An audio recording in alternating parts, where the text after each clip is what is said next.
स्वामी रामानंद जी और परमेश्वर कबीर जी की गोष्ठी हो रही थी। बैठे थे, उसी समय वो ब्राह्मण पहुंच गया वहां पर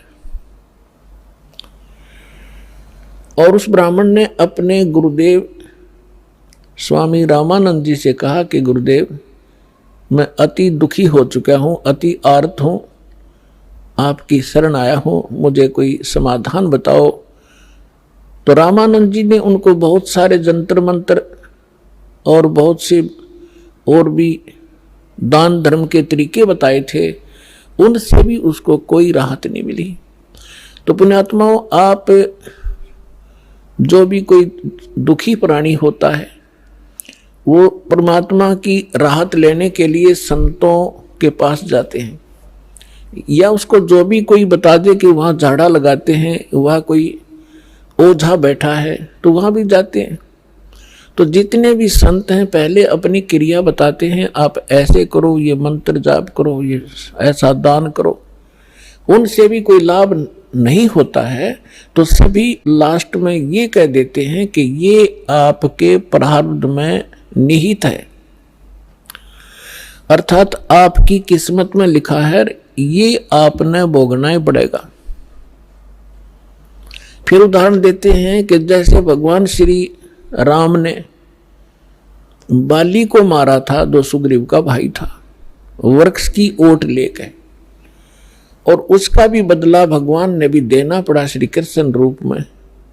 एक शिकारी ने उनके पैर में तीर मारा, विषाक्त, और तब श्री कृष्ण जी की मृत्यु हुई। वो मारने वाला कौन था? वो शिकारी, वो बाली वाली आत्मा थी, और श्री कृष्ण राम वाली आत्मा। तो इस तरह की अटकल देकर के रामानंद जी ने उस ब्राह्मण से कहा कि भाई, ये तेरे प्रारब्ध के अंदर लिखा है, ये किसी भी तरीके से नहीं कट सकता। मैं जो विधि जानू था मैंने सारी बता दी। उसी समय परमेश्वर ने कहा, स्वामी जी आप बड़े विद्वान हो, वेदों को भी जानते हो, क्या वेदों में भी ऐसा नहीं लिखा कि परमात्मा जीव के सर्व पाप नाश कर सकता है? यानी पाप से ही दुख है। पाप जो प्रारब्ध में लिखा गया है, किस्मत में लिखा गया है, तो उसको प्रारब्ध का कष्ट कहते हैं, संकट कहते हैं, और वो भोगना ही पड़ता है, भोगने से ही समाप्त होता है। तो परमेश्वर ने प्रश्न किया, क्या स्वामी जी आप, क्या वेदों में भी ऐसा ही लिखा है?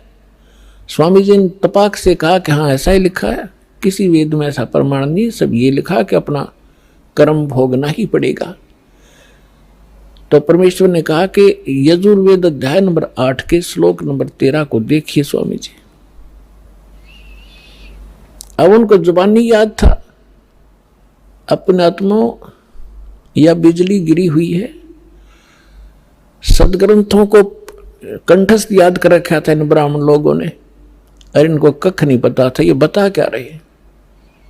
रामानंद जी का सिर घूम गया कि एक दानक का बालक, धान दुलाहे का लड़का, कदे इसने वेद देखे भी को नहीं, और आज इसने मंत्र बता दिया।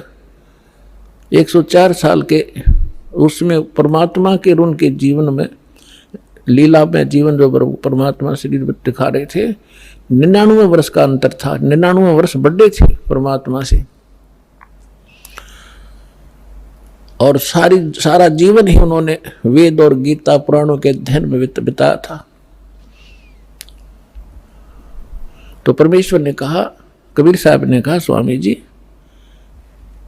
यदि प्रारब्ध का कष्ट भोगना ही पड़ गया तो भक्ति की क्या आवश्यकता है? फिर अगर किसी के संस्कार में दुख है और दुख है भोगना ही पड़ेगा, फिर भक्ति ने शर्म में मारेंगे, क्या आवश्यकता है इस भक्ति की? कौन करेगा भक्ति? क्या आवश्यकता परमात्मा की?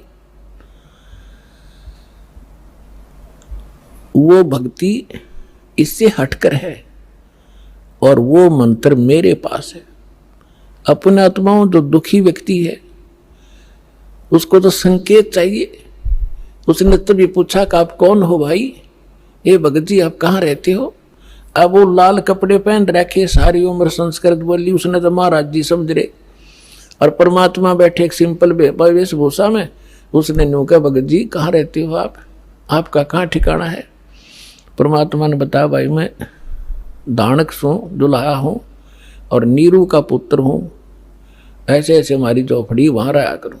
अब परमात्मा ने ये बताना इसलिए अनिवार्य समझा कि जैसे न भगवान चाहिएगा तो आ जाएगा, और जब ब्राह्मणपणे में होगा, क्यों उसमें छुआछात बहुत गणी थी, तो अपना भाई चला जाएगा।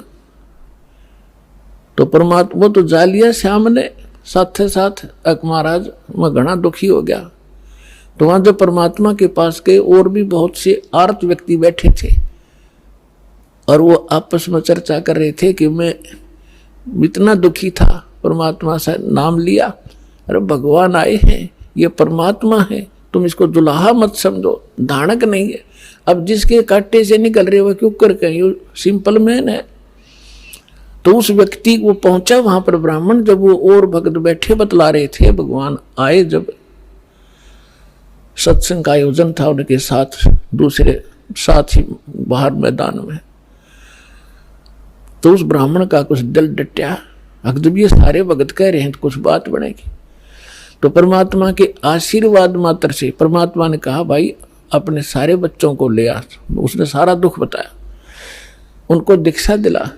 तो उसने सोचा पहले अपने लड़कों को ले चलता हूं, क्योंकि इज्जत और बेइज्जती हमारा साथ लटक रही है। घर में कैर टूट रहा। दोनों लड़कों को ले आया। परमात्मा ने दीक्षा दी, बेटा भक्ति करोगे ना जब बात बनेगी। केवल आशीर्वाद से भी सुख दे देते, लेकिन वो तो एक का दुख टला, आगे जीवन में पता नहीं कितने दुख है आपके। परमात्मा ने नाम दिया, दोनों बच्चे ऐसे स्वस्थ हो गए जैसे कदे दुख था ही नहीं। अपने आप उठ के गए, उन्हें लाया था बैठा बैठा कर, तो उनको एकदम खुशी की लहर आ गई। फिर अपनी बेटियों को, पत्नी को, सबको नाम दिलाया। परमात्मा के आशीर्वाद से सब ठीक हो गए, स्वस्थ हो गए कुछ ही दिनों में। और फिर घर का काम भी उसका बहुत अच्छा चलने लगा। अब वो जहां भी जिसने मिला है उसी को कहे कि भगवान आए हैं, चलो वहां पर परमात्मा आ रहे हैं। दुल्हाओं की कॉलोनी में भगवान उतर रहे हैं, पर उसकी कौन सुने? ब्राह्मण।